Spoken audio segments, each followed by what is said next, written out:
Hello दोस्तों, कैसे हैं आप? अच्छे होंगे, मस्त होंगे।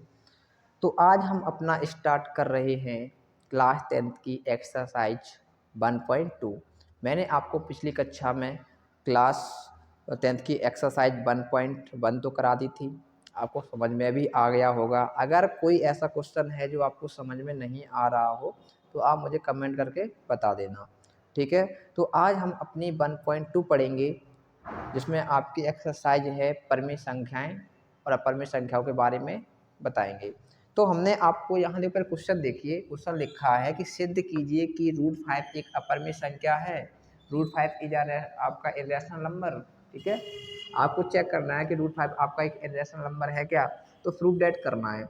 तो सबसे पहले आप मुझे बताइए, मैंने आपको बताया था जितनी भी संख्या रूट में होती है जिनका कोई अंडर रूट नहीं होता है, वो संख्या कैसी होती है? इरेशनल होती है, अपरिमेय संख्या होती है। जी सर। तो आपको ये प्रूफ डेट करना है, उसे सॉल्व करके बताना है। तो हम इसको कैसे सॉल्व करेंगे यहाँ देखते जाओ, क्योंकि ये क्वेश्चन अगर आएगा तो 4 नंबर या 3 नंबर से नीचे नहीं आएगा। 3 नंबर में तो आएगा ही आएगा, और ये इस बार आना है। इस टाइप में अगर ये √2 √3 कुछ ना कुछ आ सकता है। तरीका इसका ध्यान से देखना, बहुत सिंपल है, कुछ नहीं करना है। देखो यहाँ ध्यान से, अगर मैं इसको सॉल्व करूँगा, ध्यान से देखना, अगर मैं इसको सॉल्व करूँगा तो पहले आप माना माना √5 एक परिमेय संख्या है, परिमेय संख्या है। ये अपन ने मान लिया है, ठीक है। अपन ने क्या माना है कि √5 एक परिमेय संख्या है, ये अपन ने दैट कर लिया। अब यहाँ देखो, आप जानते हो कि अगर ये परिमेय संख्या है तो ये किसके फॉर्म में होना चाहिए? पी/क्यू के फॉर्म में। तो मैंने यहाँ a/b मान लिया। क्या मान लिया? a/b। अब आपसे पूछेगा ये a/b आपने रखा है, ये क्या है? तो आप इसको बगल में बता देना, a/b ऐसे लिख देना, a तथा b सह भाज्य पूर्णांक है। a तथा b क्या है? सहभाज्य पूर्णांक है, ठीक है। इतना आपने बता देना उसको। तो ए भी सहभाज्य पूर्णांक है, ए पी/क्यू के फॉर्म में लिख दिया। अब यहाँ देखो, √5 = a/b, यहाँ से रूट हटाना है तो क्या करना पड़ेगा? स्क्वायर करना पड़ेगा, स्क्वायर से रूट हट जाएगा। तो आप लिखोगे दोनों पक्षों का, क्या करना है? दोनों पक्षों का वर्ग करने पर, स्क्वायरिंग बोथ साइड, है ना। स्क्वायरिंग बोथ साइड करोगे, दोनों साइड। तो यहाँ अगर स्क्वायर आप दोनों साइड करोगे तो यहाँ देखो क्या होगा, √5 स्क्वायर इस पे कर दिया, a/b पे स्क्वायर कर दिया। यहाँ तक कोई दिक्कत?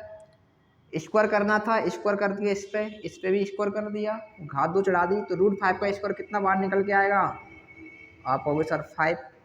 ये पता है ना कैसे आता है? यहाँ देखो, √5 मल्टीप्लाई √5, 5 का 5 में करोगे कितना बार निकल के आएगा? 5, क्योंकि 5 पर कितना हो जाता है? 25, और 25 किसका रूट होता है? 5 का। ऐसे बार निकल के आता है, ठीक है। आगे देखो, जितना हो गया। अब यहाँ देखो, a² और ये क्या रहेगा? b²। b² कहाँ आएगा? यहाँ पे। 5 को कहाँ भेज दो? यहाँ पे। तो यहाँ देखो, b² आपने यहाँ बुला लिया और a²/5 यहाँ आ गया। तो मुझे बताओ यहाँ a² किससे कैंसिल हो रहा है? 5 से। आप लिखोगे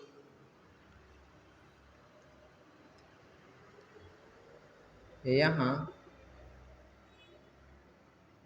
5 a² को विभाजित कर रहा, या 5 a² को विभाजित करता है, करता है। अतः 5 a को भी विभाजित करेगा। समझो क्या बताया, यहाँ 5a² को विभाजित कर रहा है तो 5a को भी विभाजित करेगा। कैसे? अब मुझे यहाँ देखो कैसे, यहाँ पे समझ लो। a², अगर मैंने कहा a² की वैल्यू मैंने यहाँ 25 लिख दी, ठीक है, और 5 से कैंसिल कितना हो रहा है 5, तो a की वैल्यू आपको पता है 5 का वर्ग होता है। तो अगर मैं a की वैल्यू 5 लूँ और इसको 5 से भाग दूँ, ये भी तो कैंसिल हो रहा है। जी सर हो रहा है। तो यही कहने का मतलब है, अगर आप या तो a की जगह उसका स्क्वायर हो या खुद a हो, तो किससे कैंसिल होगा? आपका 5 से कैंसिल होगा। ठीक है, इतनी बात समझ में आई। अब देखो अपन अब करोगे माना, अब क्या मानोगे? माना a इक्वल टू c, क्या मानोगे? a इक्वल टू 5 लिखना, क्या लिखना? 5c। क्या मानोगे? देखो यहाँ 5c क्यों माना? क्योंकि 5 यहाँ है, जो भी आपका आता है वही यहाँ मानना है। कोई भी नंबर अगर यहाँ 2 होता तो 2 मानते, 3 होता तो 3 मानते, और यहाँ a इक्वल c मानना है। ठीक है, 5c। अब इसकी a की वैल्यू कहाँ पुट करनी है? इसमें। आप इसको इक्वेशन नंबर फर्स्ट कह सकते हो, समीकरण नंबर फर्स्ट भी कह सकते हो, एक कह सकते हो। अब a का मान रखो इसमें, तो देखो a का मान समीकरण 1 में रखने पर, तो यहाँ देखो b² बराबर a की वैल्यू कितनी है? 5c, ठीक है, इस पर स्क्वायर कर दोगे अपॉन कितना आ जाएगा आपका? 5, हाँ है ना। तो यहाँ देखो b², 5 का वर्ग 25, c की वैल्यू आपका c² बटे 5, 5 से कितने बार कटेगा? 5 बार। कितने बार कटा? 5 बार। तो यहाँ ध्यान से देखना थोड़ा, कितना बचा यहाँ पे? b² बराबर यहाँ आ जाएगा 5c। ध्यान दो, 5 से कितने बार कटा? 5 बार, तो 5c² बचा देखो यहाँ, और b² यहाँ। अब करना क्या है? देखो 5 कहाँ आ जाएगा? इसके नीचे, तो b² अपॉन 5 कहाँ आ जाएगा? इसके नीचे, बराबर c²। तो जो अभी आपने देखो यहाँ किया था, ये लिखा था, वही यहाँ लिखना है। क्या? यहाँ देखो b², यहाँ 5 b² को विभाजित करता है, अतः 5 b को भी विभाजित करेगा। तो क्या करेगा? 5 b को भी विभाजित करेगा। पहले तो समझ लो, थोड़ा और है आगे करेंगे। ठीक है, तो पहले सिद्ध कीजिए √5 एक अपरिमेय संख्या है। ठीक है, ये लिखा है क्वेश्चन, आपने माना √5 एक परिमेय संख्या, आपको जस्ट उल्टा मानना है। ठीक है, अपन क्या मानेंगे? मैंने माना कि √5 क्या है? एक रैशनल नंबर है, अपरिमेय संख्या, परिमेय संख्या है। अब यहाँ देखो √5 बराबर परिमेय संख्या, अपन जानते हैं परिमेय संख्या p/q के फॉर्म में होती है। किसके फॉर्म में? p/q के रूप में होती है। तो आपने p/q के रूप में लिख दिया a/b। अब a/b है क्या? तो a तथा b सहभाज्य पूर्णांक है। यहाँ c क्या है? c भी एक आपका पूर्णांक है। तो यहाँ देखो सहभाज्य नहीं होगा, क्योंकि सहभाज्य संख्या पेयर में चलती हैं, जोड़े में चलती है, मैंने आपको समझाया था पहले। ठीक है, अब यहाँ पे देखो दोनों पक्षों का वर्ग करने पर, अगर क्योंकि परिमेय संख्या होती है, रूट में नहीं होती पहली बात, तो इसमें मैंने वर्ग किया तो 5 का वर्ग √5 का वर्ग कितना होता है? 5 a² अपॉन b²। 5 को देखो b² यहाँ पे आ गया, 5 की जगह 5 कहाँ जाएगा? a की जगह। तो देखो a² 5 से विभाजित है, तो यहाँ a भी कितने से विभाजित होगा? 5 से। माना, अब क्या मानना है? a बराबर 5c। तो अब a बराबर 5c है, तो b², इसमें वैल्यू पुट करो समीकरण नंबर 1 में। अगर यहाँ तुमने वैल्यू पुट की b², a की वैल्यू क्या है? 5c, तो इसको चढ़ा दिया, नीचे कितना है? 5। 5 का वर्ग 25, c का c²। 5 से 25 कितने बार कट गया? 5 बार। ठीक है, तो 5 अब कहाँ जाएगा? इसके नीचे। तो 5 किसको विभाजित कर रहा है? 5 किसको कैंसिल कर रहा है? b² को। तो यहाँ 5 किसको विभाजित करेगा? b को भी विभाजित करेगा, हाँ है ना। 5 किसको विभाजित करेगा? b को भी करेगा। तो लिख दिया। इतना समझ में आ गया? ठीक है, थोड़ा मुझे मिटाना पड़ेगा, बोर्ड छोटा भी है। तो अब इसके आगे अपन को थोड़ा और लिखना है। क्या लिखना है? ये तो समझ में आ गया ना, इतना नोट कर लिया। आया ना? ठीक है, अगर नहीं आया तो एक बार वीडियो और देखें, समझ में आ जाएगा। क्योंकि ये क्वेश्चन आपका बहुत इंपॉर्टेंट है, जो बनेगा क्वेश्चन 3 या 4 मार्क्स का। ठीक है, इसको छोड़ना नहीं है, रट लेना। अगर नहीं आया तो रट लेना इसको, और इसमें कुछ रटने वाला है नहीं, आपको बस यार ध्यान रखना है। कुछ इसमें कोई कैलकुलेशन भी नहीं की, कोई जोड़ना घटाना नहीं किया आपने, बहुत सिंपल सा है। ठीक है, चलो मैं थोड़ा इसको मिटा देता हूँ, यहाँ तक तो मैंने करा दिया है ना, समझ में आ गया था ना। अब लिखना क्या है मैं वो बता देता हूँ। देखो, अब आपको थोड़ा लिखना होगा, इतना होने के बाद फिर नीचे लिखना होगा, यहाँ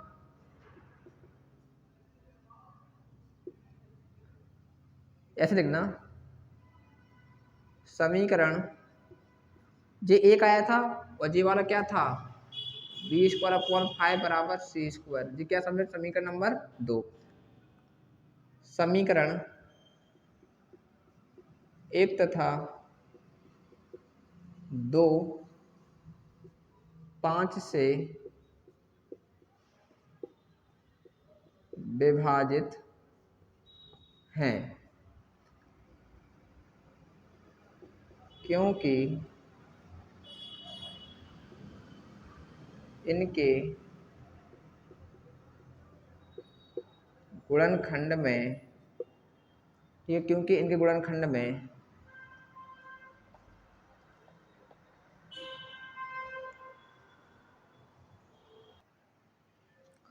देखिए, समीकरण एक तथा 2 में 5 से विभाजित हैं, क्योंकि इनके गुणनखंड में 5 उभयनिष्ठ क्या है, उभयनिष्ठ गुणनखंड है। क्या है, गुणनखंड है। ठीक है, क्या है, गुणनखंड है। अब आगे देखो, तो आप लिख सकते हो इससे हमारी इससे हमारी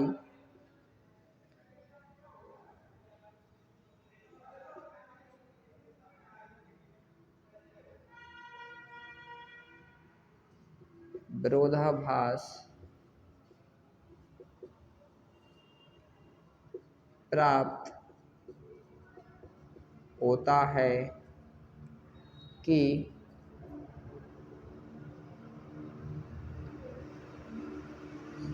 ए तथा पूर्णांक ए तथा बी के गुणनखंड में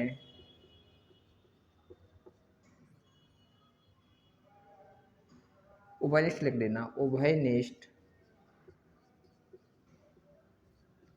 गुणनखंड में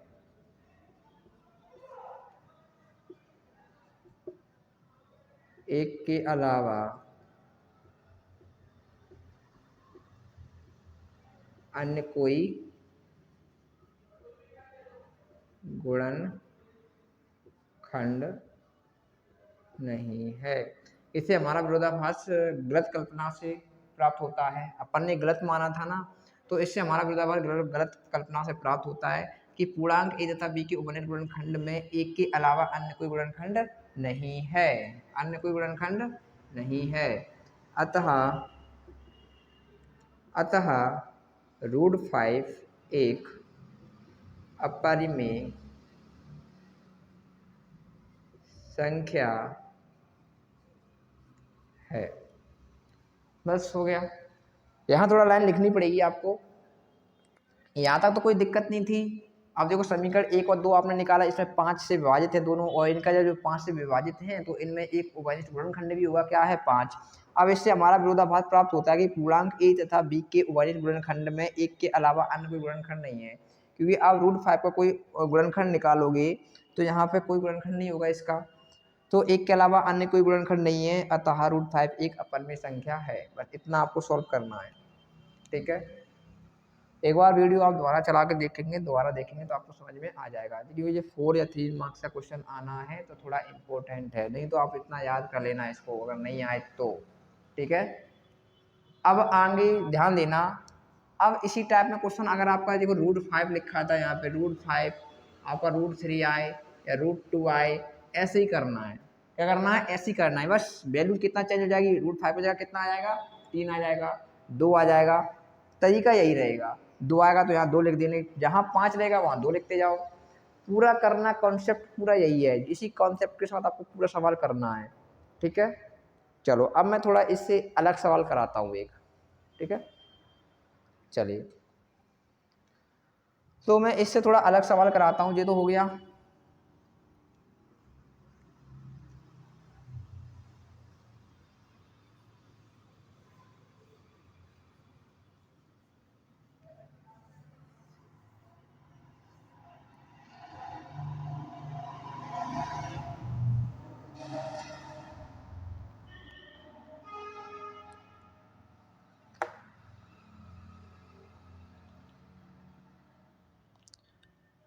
अब यहाँ देखो क्वेश्चन नंबर मैंने 3 की बात करें तो इसमें आपका है 3 + के 2√5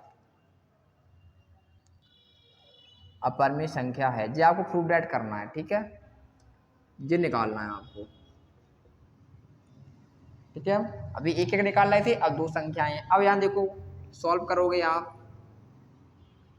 सॉल्व करोगे क्या लिखोगे, माना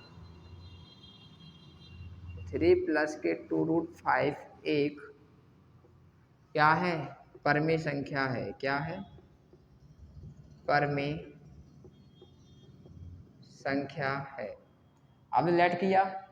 अब आपको क्या मानना है, अगर ये परिमेय संख्या है तो आपको इसके अपॉन बराबर क्या मानना पड़ेगा, a/b। और आप जानते हो a/b क्या है, a तथा b, a और b भी लिख सकते हो, a और b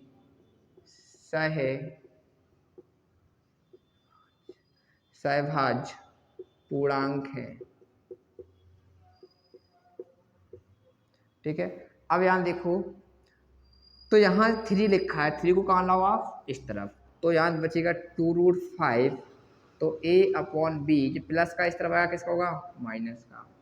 ठीक है, अब यहाँ देखो ये कहाँ जाएगा, यहाँ पे, या इसको भी आप यहाँ नीचे ला सकते हो, √5 ये भी नीचे आ जाएगा। क्या बचेगा, a/2b - के 3 मल्टीप्लाई कर दो, क्या आ जाएगा, 2 × 6 b/2b। अब कोई सॉल्व हो रहा है क्या, नहीं हो रहा है, तो आप लिख देंगे यहाँ a और b पूर्णांक हैं और 2 भी एक पूर्णांक है। a और b पूर्णांक है और 2 भी क्या है, पूर्णांक है। जो अभी आपने क्वेश्चन नंबर उसमें लिखा था, सेम लाइन इसमें लिखनी है, सेम लाइन इसमें लिखनी है, आपको वही लाइन इसमें लिखनी है। ठीक है, a - 6b/2b क्या है, आपकी एक अपरिमेय संख्या है, क्योंकि √5 क्या है, अपरिमेय संख्या है। √5 अपरिमेय संख्या है, तो इसके इक्वल में ये लिखा है, तो ये भी क्या होगी, अपरिमेय संख्या होगी। तो अभी आपने लिखा था सेम वही लाइन लिखनी है इसमें भी। ठीक है, यहाँ 5 हट जाएगा, आप 2 भी लिख सकते हो, 2 लिख सकते हो। ठीक है, समझ में आ गया। तो इतना आपको करना है। एक क्वेश्चन ये आएगा तो 2 मार्क्स का आएगा, 2 नंबर का, और वो पहले कराया था वो आएगा तो वो कितने मार्क्स का आएगा, 4 नंबर का आएगा। ठीक है, तो इतना आपको समझ में आ गया होगा, तो ये आप कर लेना। तो नहीं आए तो मुझे बता देना, मैं आपको दोबारा एक बार फिर करके बता दूंगा। ये इंपॉर्टेंट क्वेश्चन है, आपको यही करने हैं और बाकी के नहीं आते। ठीक है, क्वेश्चन आएंगे यहीं से आएंगे। फर्स्ट एक्सरसाइज तो आपको पूरी करा दी, वो बहुत इंपॉर्टेंट है, उसमें 2-2 नंबर के क्वेश्चन बनेंगे जितने ही बनेंगे, और 4 नंबर क्वेश्चन यहाँ से आएगा, क्योंकि इसमें से आपके पास 7 नंबर का आ रहा है इस चैप्टर में से, फर्स्ट में से। ठीक है, तो यहाँ अपना चैप्टर फिनिश होगा और हम अब स्टार्ट करेंगे चैप्टर सेकेंड। मैं आपको वही क्वेश्चन कराऊंगा जो एग्जाम में आएंगे, बिल्कुल मोस्ट। ठीक है, और समझ में ना आए तो आप कमेंट करके ज़रूर बताएं। और हाँ, जो आप क्लास देखती है उसको लाइक करें, और जो नए बच्चे हैं वो सब्सक्राइब जरूर कर लें, है ना। जिससे आपको अगली वीडियो डालेंगे तो आप पे नोटिफिकेशन आ जाएगा। और आप इसको शेयर भी कर सकते हैं जो जिससे और भी बच्चे पढ़ सकें। ठीक है, इस आज के लिए इतना ही। अब कल अपनी नई क्लास में मिलेंगे। धन्यवाद। Thank you.